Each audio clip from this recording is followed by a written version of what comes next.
Kali ini kita akan berbincang-bincang dengan seseorang dari Denpasar, Bali, Bapak Nyoman Budiade. Apa kabar Pak Budiade? Alhamdulillah, saya dan keluarga baik-baik semuanya. Oke. Nah, Pak Budiade, sore hari ini kita ingin Pak Budiade bercerita kepada yang nonton channel ini. Nah, Ya. Pak Budiade bisa ceritakan nggak mungkin latar belakang keluarga dulu? Latar belakang saya dari keluarga adalah dari orang yang sangat miskin ya. Setahu saya, masih ingat saya ya, dari kakek, bapak itu udah miskin sekali, dan untuk makan aja itu berat dari orang tua saya. Dan suatu hari saya pernah mengalami kejadian itu, di antaranya adalah pas lagi orang tua saya mencari ketela jauh di desa yang nyebrang gunung, turun gunung, naik gunung seperti itu. Ada hujan, saya juga nggak ngerti pada saat itu apa namanya itu, alat-alat rumah tangga orang tua saya tuh dilempar keluar, dibuang begitu. Nah, akhirnya saya juga pada saat itu nangis, saya juga nggak ngerti pada saat itu. Akhirnya pas malam orang tua saya datang ngumpulin alat-alat itu, kemudian dipindahlah kalau istilah Balinya mondok di tempat kakek. Nah, sedangkan rumah kakek itu adalah kecil sekali, cuma satu ruangan. Akhirnya dengan terpaksa saya bersama keluarga tuh tinggal di kandang sapi. Nah, itu terjadi bertahun-tahun. Jadi sampai Pak Budiade ngalami tinggal di kandang sapi. Ya. Ini kejadian waktu Pak Budiade masih kecil ya? Masih kecil, iya. Oke. Dan kejadian itu membekas sampai hari ini? Itu yang tidak bisa saya lupakan. Tidak bisa Pak Budiade lupakan. Baik-baik. Oke. Terus Pak Budiade bisa ceritakan apa lagi tentang latar belakang Pak Budiade? Ya, setelah itu saya minta sekolah, tapi dari orang tua nggak ngasih. Akhirnya dengan terpaksa saya mendaftarkan diri ke sekolah. Waktu itu guru sih belum mau menerima, karena saya katanya masih kecil. Dan orang tua saya melarang. Saya disuruh pelihara sapi. Oh gitu saya ya. mau pelihara sapi, masih ingat saya udah pelihara sapi 2, terus tapi saya sambil sekolah. Seperti itu. Akhirnya sambil sekolah, sambil pelihara sapi, dan untuk belajar tuh nggak ada. Nggak ada sama sekali. Akhirnya yang penting bagi orang tua saya adalah bekerja. Sekolah nanti mau ganti siapa, begitu bilang. Apalagi waktu itu juga saya minta beli sepatu nggak pernah dikasih, baju juga, celana juga nggak. Saya pakai celana yang lower itu, yang murah itu. Ya. Dan sepatu pun waktu itu sudah kelas 6 baru dibelikan karena ya, jual ayam. Jadi jual ayam dulu baru bisa beli celana gitu Pak Budiade? Ya, sama beli sepatu. Oke. Itu. Jadi awalnya waktu kecil. Untuk membeli celana dan sepatu, orang tua Pak Budiade sampai harus jual ayamnya gitu ya? Iya, ayam. Oke. Baik. Ayam induknya lagi saya jual. Ayam induknya dijual jadi nggak bisa beranak lagi, nggak bisa punya ayam yang lain gitu ya? Anaknya berarti. Sudah ada. Oh, anaknya sudah ada. Tapi induknya saya jual gitu. Loh, yang jual ini Pak Budiade atau ayahnya Pak Budiade? Karena saya ngotot, nangis, karena waktu itu saya disuruh gini, gerak jalan gitu. Iya, iya. Nah, saya di sekolah itu saya sendiri nggak punya sepatu. Oh, oke. Pada saat itu. Akhirnya saya sampai nangis-nangis, akhirnya karena kondisi orang tua saya nggak punya uang, ya ayam betina itulah dijual gitu. Sampai ayamnya dijual ya. Oke. Ya. Nah, terus gimana Pak Budiade? Kelanjutannya bagaimana sampai Pak Budiade bisa bekerja, terus bisa ceritakan tentang pekerjaan Pak Budiade? Nah, waktu itu kan saya tamat SD itu. Waktu itu kan tamat SD, banyak ayam juga saya korbankan karena nilai jelek sekali ya. Udah itu beberapa kali sudah tidak naik kelas. Nah, setelah itu saya takut tidak lulus itu aja. Iya. Tidak lulus di sekolah dasar. Hanya waktu itu saya juga pelihara ayam seperti itu, dan terpaksa ya ayam-ayam yang sudah besar itu saya kasih guru-guru saya, wali kelas saya, potong ayam gitu di tempat belajar. Akhirnya saya bisa lulus dengan pertolongan. Kemudian saya melamar di SMP, dari orang tua juga nggak mendukung, dan terpaksa pada saat itu saya nyangkul tanah orang biar bisa sekolah. Jadi Pak Budiade menyuap gurunya supaya bisa lulus SD gitu ya, dengan mengorbankan ayam-ayamnya gitu maksudnya. Iya betul sekali. Oke. Ya, terus lanjut Pak Budiade, silakan. Kemudian setelah saya tamat di SMP, saya dari orang tua tidak mau menyekolahkan saya juga. Pada saat liburan tamat SMP itu, bisa memanfaatkan waktu 1 bulan itu untuk nyangkul tanah orang dan potong jerami.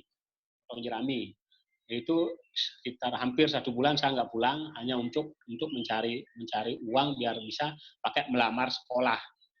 Akhirnya karena sudah tidak dapat persetujuan, akhirnya dalam waktu mungkin kurang lebih 3 minggu lebih itu, saya datang dari cari uang, saya kelihatan kurus sekali. Akhirnya dari saudara-saudara bapak dan ibu menanyakan, kenapa kamu kok baru datang, kenapa kok kurus gini nih? Saya mau sekolah tapi ibu nggak ngasih, seperti itu. Nah, saya ngerti sih kondisi ibu, kondisi bapak ya, karena tidak mampu. Akhirnya dikasih ginilah orang tua saya, dikasih pemahaman, kasih anaknya sekolah. Tapi tetap alasan orang tua saya ya, saya nggak punya uang. Akhirnya saya tetap melamar sampai saya didoakan sama orang tua saya, ibu saya terutama, mudah-mudahan nggak dapat sekolah. Nah, saya masih ingat juga. Jadi orang tuanya doakan supaya nggak dapat sekolah gitu ya, supaya nggak diterima sekolah. Jadi biar kalau nggak diterima sekolah. Orang tua biasanya mendoakan supaya anaknya diterima sekolah, kalau orang tuanya Pak Budiade malah mendoakan supaya anaknya tidak diterima Tidak dapat sekolah. sekolah. Itu kenapa ya? Mungkin supaya tidak perlu membiayai Pak Budiade sekolah gitu maksudnya. Iya, kembali itu karena uang sebenarnya. Wah, oke. Iya. Silahkan Pak Budiade terus. Terus akhirnya saya diumumkan dapat sekolah. Dan pada saat itu saya sudah diumumkan dapat sekolah. Kemudian dari orang tua saya mengatakan, Bu, saya dapat sekolah negeri. Akhirnya sekolah aja sendiri. Akhirnya pada saat itu, ya saya sekolah sendiri nanti. Akhirnya saya mau berangkat ke kota, karena kan rumah saya kan di kampung nih. Harus naik gunung juga. Mau ke kota itu, saya masih ingat orang tua saya, ibu saya ngasih bekal 50.000. Beliau mengatakan seperti ini. Ini ibu punya uang 50.000. Nanti sampai di mana habis, kamu berhenti aja sekolah. Nah, seperti itu. Menarik ya latar belakangnya dulu Pak Budiade. Nah, ceritanya gimana Pak Budiade kok bisa sampai sekarang ini bisa sebagai seorang pebisnis dengan latar belakang yang seperti itu? Gimana ceritanya? Nah, setelah tetap waktu sekolah di SMA itu juga kan saya gini Pak, biaya sekolah juga nggak bisa. Karena dari awal sekolah sampai selama 4 bulan itu kan saya nggak bisa bayar SPP. Dan sampai dipanggil itu sama kepala sekolah, kamu nggak pernah bayar SPP dari semenjak sekolah di sini. Karena saya bilang apa adanya sama orang tua, sama kepala sekolah, saya nggak diizinkan sekolah, sama sekolah sendiri-sendiri di sini. Cuma masalahnya saya belum dapat kerja. Karena kondisi seperti itu, akhirnya saya dikasihani sama kepala sekolah, saya dibayarin SPP sama kepala sekolah, kemudian jadi tukang kebun di sekolah itu, kemudian jadi tukang bersihin WC, kemudian jadi kacung bola tenis, tahu Pak ya? Iya. Yang tukang ambil bola itu, satu set dapat 500 rupiah, kemudian bersihin kamar mandi, dan kolam renang. Itu saya dapat setiap bulan 15.000. 15.000 Dan upahnya. ya, Oke. hanya saya nggak kos, di rumah juga dikasih sama kepala sekolah, saya tinggal di sekolah.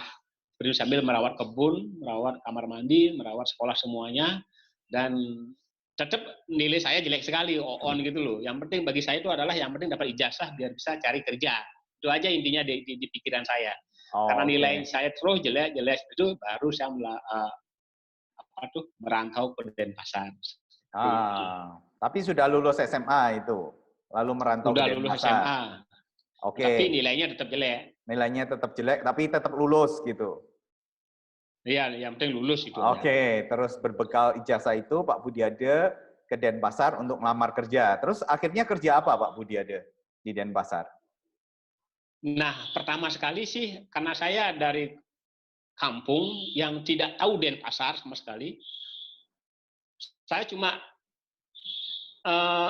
pergi sendiri seperti itu. Hanya di rumah sempat juga nangis-nangis sama orang tua karena saya tidak tahu Denpasar. Akhirnya saya berangkat ke Denpasar. Dari pagi saya berangkat, turun langsung di Ubung. Di Ubung akhirnya saya mengikuti jalan yang ramai itu aja. Terus jalan kaki seperti itu. Akhirnya saya berhenti di lampu merah di Gajah Mada itu. Di sana saya lama sekali diam mikir. Pada saat itu ini setiap lampu merah kok mobil ini semua berhenti, terus setiap hijau kok jalan, saya melihat itu lama sekali. Karena di kampung nggak ada traffic light ya Pak ya, nggak ada ya? Nggak ada. Itu lama sekali. Akhirnya saya ketemu saudara ibu ditemukan di bawah lampu merah itu. Ada waktu itu saya dipanggil, Moyo kamu kok di sini? Jadi kok dipanggilnya Moyo itu Moyo maksudnya apa? Nah, itu kan nama jelek saya, karena saya Moyo itu kan Oon Pak, goblok. Oh, jadi Moyo itu artinya goblok gitu? Ya Oon. Nah itu panggilan saya di kampung, karena saya sudah dicap nggak bisa ngapa-ngapain di kampung. Oh, oke. Terus? Moyo kok di sini nih? Kamu sama siapa di sini? Saya bilang saya sendiri. Dari pagi dah saya sini tuh. Terus mau kemana? Saya juga nggak tahu waktu itu. Saya juga nggak tahu mau kemana. Saya mau cari kerja. Akhirnya dipungutlah saya, diajak pulangnya. Kemudian dikirimlah ke saudaranya di Panjer. Nah, di Panjer itu selama 1 tahun saya jadi pembantu. Oh, iya. Yeah. Jadi pembantu, ya tukang pasak juga, hanya ngajak anaknya juga. Akhirnya nggak dicari-cariin pekerjaan karena saya udah capek jadi pembantu. Akhirnya saya terpaksa lancong-lancong, Pak. Iya. Jalan kaki. Akhirnya nyampe lah di Tiara Dewata. Di Tiara Dewata ini apa? Nah, di Tiara Dewata itu saya nggak berani masuk, Pak. Di Tiara Dewata ini apa, Pak? Supermarket Tiara Dewata, oke. Terus? Saya nggak berani masuk, cuma di pagar diam. Lihat, itu kan ada tulisan Tiara Dewata itu. Ada lampunya yang keliling itu loh. Itu saya lihat, itu. Kok mau muter lampunya ini ya? Karena itu selama 3 hari. Dan 3 harinya itu, saya ke sana lagi lihat lampu itu. Nah, kebetulan pas karyawan Tiara Dewata pulang, saya disapa oleh teman sekolah dulu. Put, kamu ngapain di sana? Saya digituin. Ini lihat lampu ini loh. Sini masuk loh. Boleh masuk sana? Nah. Boleh sini. Akhirnya saya diajak masuk lah ke supermarket itu. Akhirnya di sana ngobrol-ngobrol. Kamu udah lama di sini? Saya udah 1 tahun jadi pembantu di sini. Terus ngapain ke sini? Saya maunya cari kerja, tapi saya suruh jadi pembantu. Kamu mau kerja di sini? Oh, saya mau sekali. Nah. Akhirnya saya disuruh kerja di sana.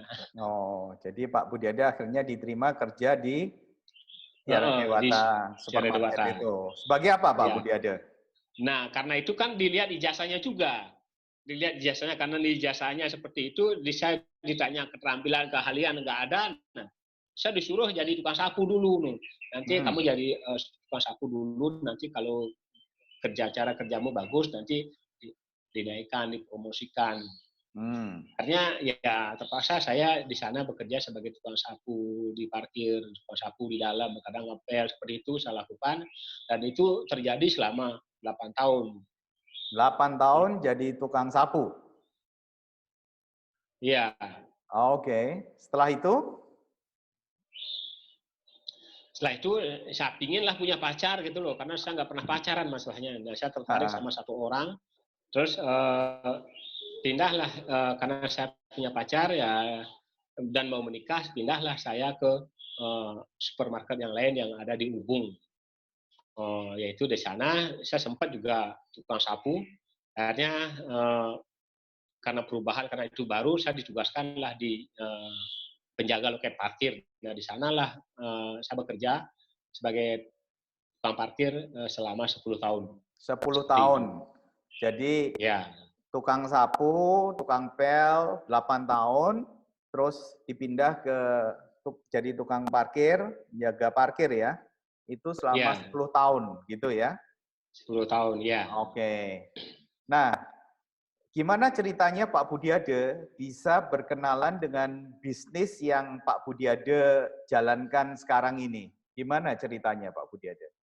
Nah, awalnya saya kan sudah berdidak sebagai parkir ya. Awalnya saya punya teman yang sama-sama bekerja di Tiara, di supermarket itu. Akhirnya karena dia berhenti duluan, karena dia malu jadi tukang sapu, dia bekerja di hotel sebagai sapam katanya. Terus merangkap juga sebagai guide. Nah, beliau kebetulan ngantar tamu ke tempat kerja saya. Dan di sana dia kaget melihat saya. Bud, kamu sini sekarang kerja? Nah, oh iya Pak, saya di sini kerja. Nah, akhirnya dia tuh ngasih saya uang, terus seperti itu, dan sama nasi bungkus. Terus dia cuma sebentar ngomong sama saya, Bud, ini ada peluang bagus nih yang bisa mengubah kehidupan. Saya waktu itu semangat sekali. Usaha apa tuh Pak? Saya pingin sukses. Oh ya, nanti kalau gitu besok aku kesini lagi ya. Soalnya sekarang saya ngantar kamu. Nah, seperti itu. Akhirnya besoknya lagi dia datang bawa rokok, bawa nasi bungkus. Akhirnya saya senang sekali. Nah, rokoknya saya ambil, terus nasi bungkusnya saya makan seperti itu. Terus usahanya apa? Nah, bisnisnya apa? Nah, pada saat itulah dia nulis bulat, terus ditarik lagi bulat tuh di bawahnya 3. Nah, saya udah ngerti itu. Ini multi level. Saya nggak tertarik dengan multi level, sama sekali tidak tertarik. Ya, kenapa sih saya tidak tertarik?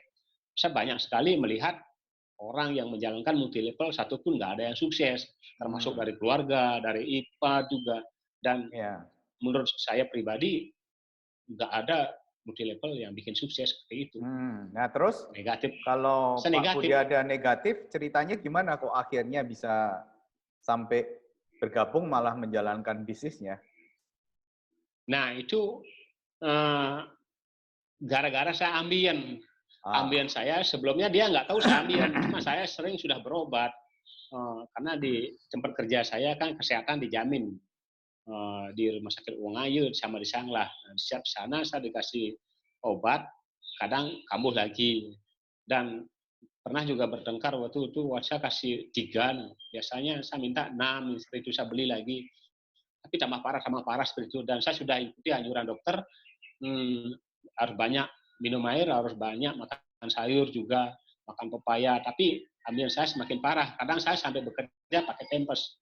Nah itu. Terus teman saya ini datang lagi. Nah kebetulan duduk saya tuh miring. Nah karena saya pakai pampers gitu. Miring-miring. Kenapa tuh? Aku ambien sudah parah sekali. Akhirnya, loh ini ada obatnya Bud. Ini dari Cina sudah banyak sekali yang sembuh. Terus berapa harganya? Saya tanya harganya ya. Di total lah kalsium, lulus, citosan itu 600. Nah bagi saya 600 itu uang besar. Itu jatah makan saya sebulan. Ya kalau sembuh, kalau enggak. Oke. Rugi saya. Nah seperti itu. Terus akhirnya gimana? 600.000 itu Pak Budiade akhirnya nggak mampu beli? Nggak mampu beli. Akhirnya saya tahan-tahan aja. Akhirnya saya ke rumah sakit lagi karena saya udah nggak kuat. Dokter mengatakan tidak ada jalan lain selain operasi. Terus saya bawa lagi ke Rumah Sakit Sanglah. di sana juga diputuskan ini harus operasi, sedangkan saya nggak berani operasi seperti itu. Nah, teman saya ini datang lagi dengan oke Pak, saya beli tapi saya minta tempo dulu. Nah. Saya ingin juga sembuh. Nah, pada saat itu kondisi saya tidak punya uang sama sekali, dengan terpaksa saya menjual semua perhiasan anak-anak saya, padahal saya nggak dapat belikan. Itu setiap 3 bulanan dibelikan anting-anting sama saudara, sama ipar, itu kalung juga, kalung kecil, itu saya jual semuanya. Anting-antingnya itu saya ganti dengan bulu ayam, seperti itu semuanya. Kemudian saya jual, bawa ke Hasanuddin, saya belilah produk ini. Itu 600. Iya. Akhirnya saya minum produknya dalam waktu 4 hari, kemudian saya nggak mengeluarkan darah lagi. Terus saya kan belum paham bisnis ini. Ya. Nah, kebetulan di belakang rumah saya itu yang namanya Ibu Seriasih itu lebih parah ambilnya daripada saya. Kalau pakai logika, obat sama, sakit sama, pasti sembuh. Nah, saya bilang waktu itu, Bu, ini produk mahal, saya sudah sembuh. Nanti kalau kalau sembuh, nanti bayar ya. Nah, waktu itu saya pingin juga uang yang 600 itu kembali setengah. Nah, seperti itu. Oke. Jadi sisa produknya Pak Budiade mau dijual ke tetangga yang punya sakit ambeien juga gitu maksudnya. Iya. Oke. Terus? Ya. Artinya dia sembuh juga. Nah. Artinya ya dia sembuh juga. Dan kebetulan juga ada tetangga saya yang anaknya sering step juga. Saya kasih saran dengan melihat di brosur itu, kasih zinc sama kalsium. Anaknya nggak pernah step, justru anaknya kuat sekali daya tahan tubuhnya, bahkan dapat juara. Nah, terakhir saya tahu manajer saya itu 9 tahun udah punya anak. Akhirnya beliau sudah mengikuti program dokter, sudah banyak sawah dijual, sudah ke alternatif, nggak ada perubahan. Akhirnya saya nawarkan ini dengan bawa brosur. Saya dilihat di brosur itu ada yang 11 tahun punya anak. Coba ini Bu, kita manusia hanya bisa berusaha, siapa tahu dengan produk ini Ibu bisa ambil. Nah, pada saat itu beliau positif. Ya saya akan coba ya, sekali ini aja. Soalnya saya sudah trauma, sudah banyak, saya ngabisin uang untuk buat anak ini. Ya mudah-mudahan ini jadi. Saya beli dah, waktu itu dia beli. Akhirnya ya terus pakai kartu saya, ID saya, seperti itu. Karena istilah ini saya cuma ID saya tuh pinjem-pinjemkan gitu loh. Iya. Pakai belanja biar dapat lebih murah. Oke.